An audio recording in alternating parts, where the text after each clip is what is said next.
What's up, family? For those of y'all that don't know me, my name is Marcus, or you can call me Kosher or King Kosher. And first off, I just want to thank you for checking out this video. I really do appreciate it, and I hope that you can find something useful in it. So, this video was made because I recently completed my first 30-day challenge, and this one was just 102 push-ups every day for 30 days. But the purpose of this video is to inspire, and inspire in one way or another. But one of the reasons I can say that is because one of the definitions of inspiration is a sudden, brilliant, creative, or timely idea.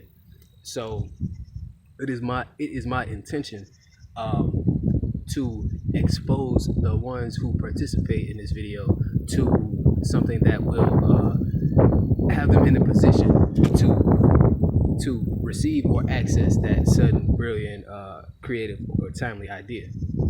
So here, there are three directions or routes that inspiration seems to come from or to be being pushed from. So, one, from the workout or the challenge itself. Two, from something called The Strangest Secret by a man named Earl Nightingale, which I will put the link for the whole track of that in the description. So, yeah, and three, the third thing is the few minutes at the end where I talk about some of the things that I gained, from the past 30 days from doing the challenge. So yeah, I hope you enjoy and can benefit. And yeah, without further ado, let's get into it.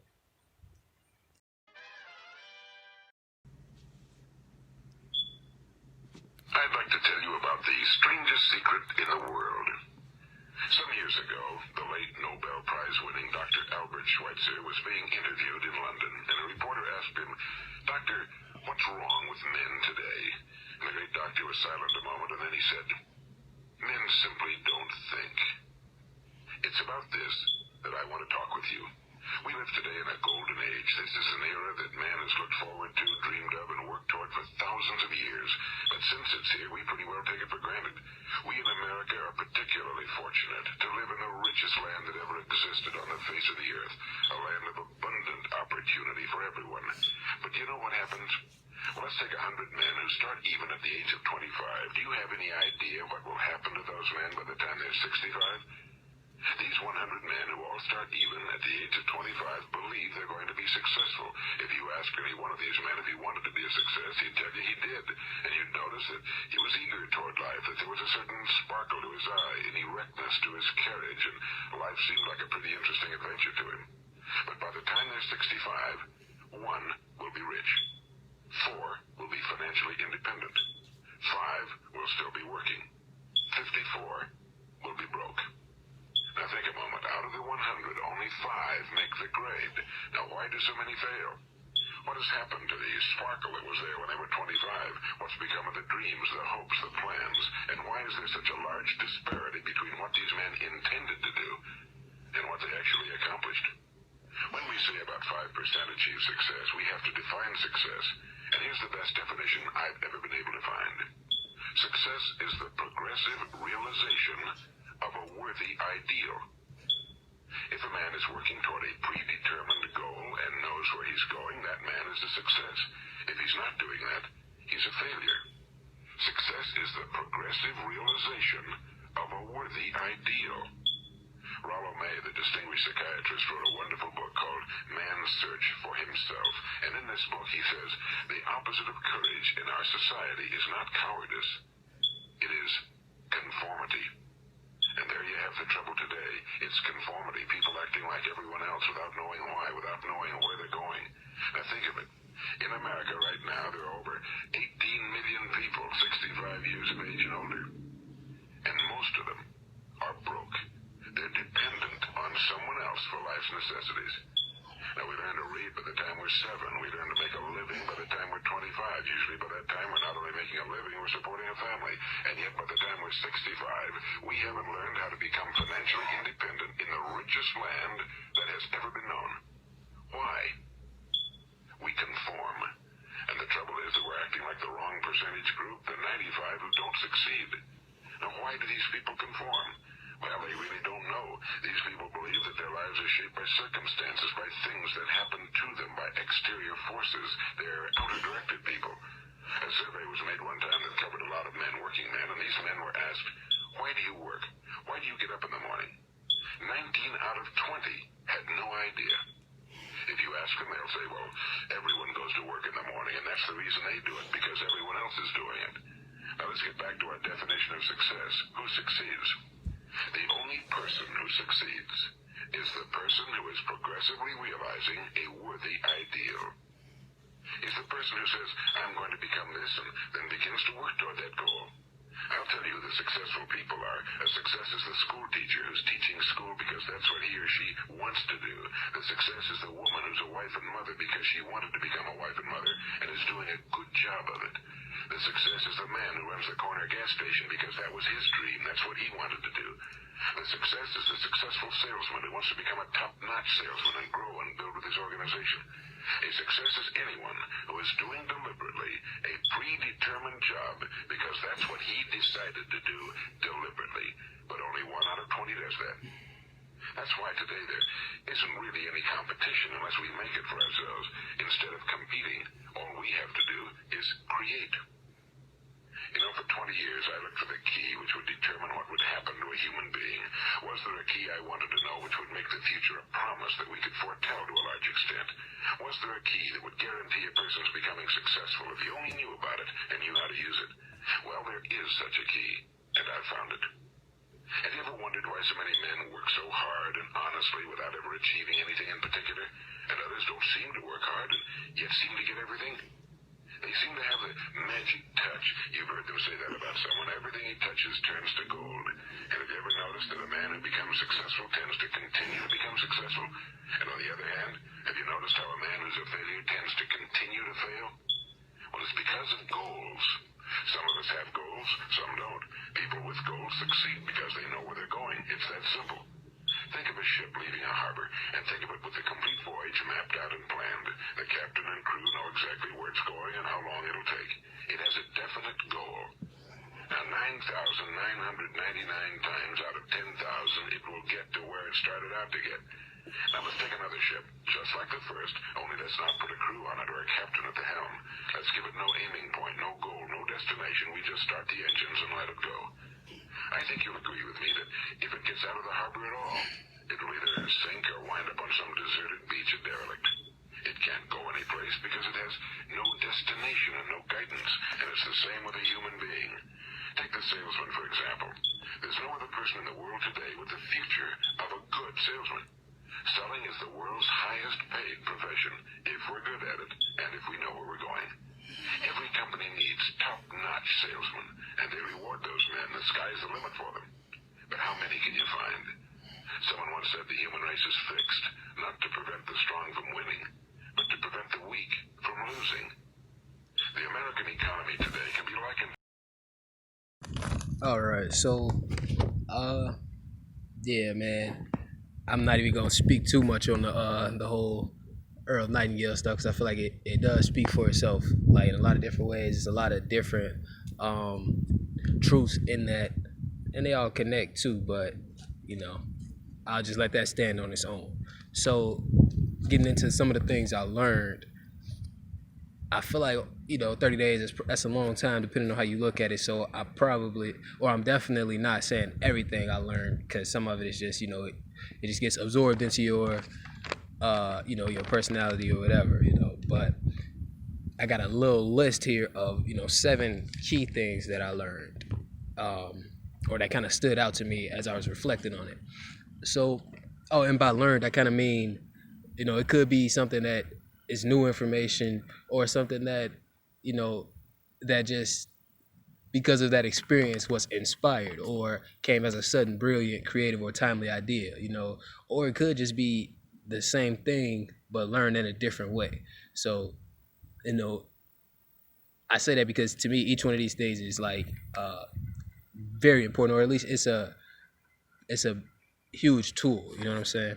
So the first one I wrote down is just it's mental. So I meant that in a lot of different ways.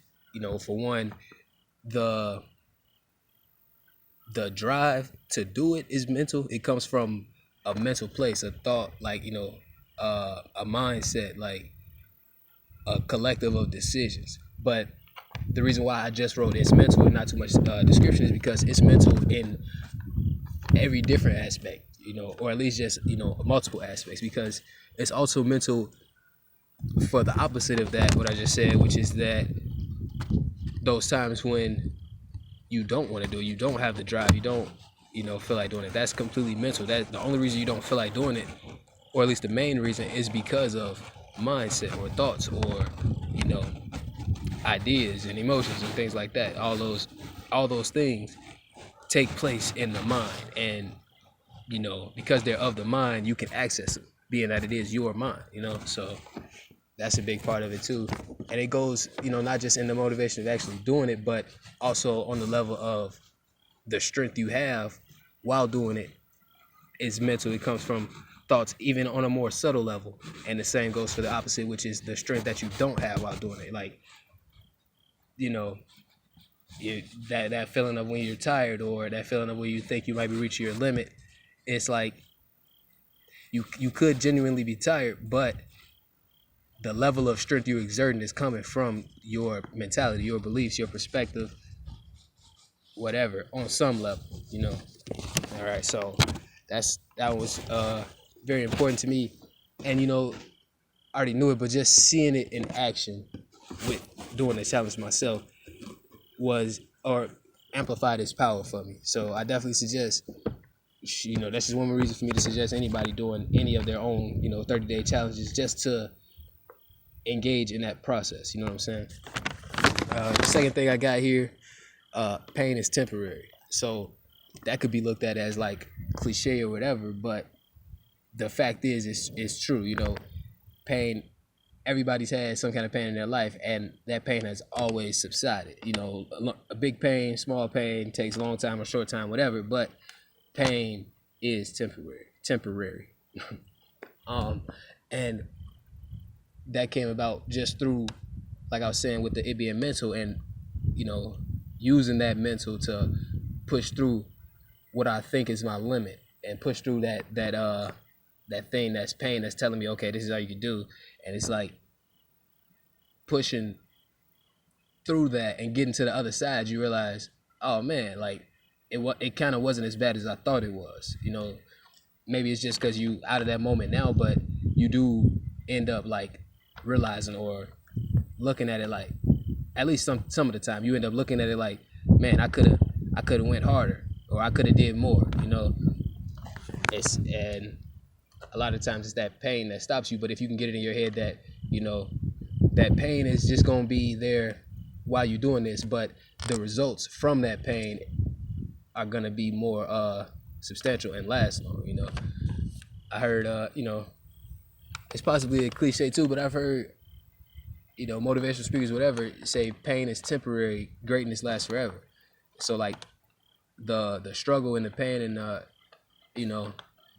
roughness you going through to get to that goal is worth it if you push through to get to that goal. You gain stuff from it. So it's like it's a trade-off, but it's worth it, because the pain isn't as bad as we think it is a lot of the times.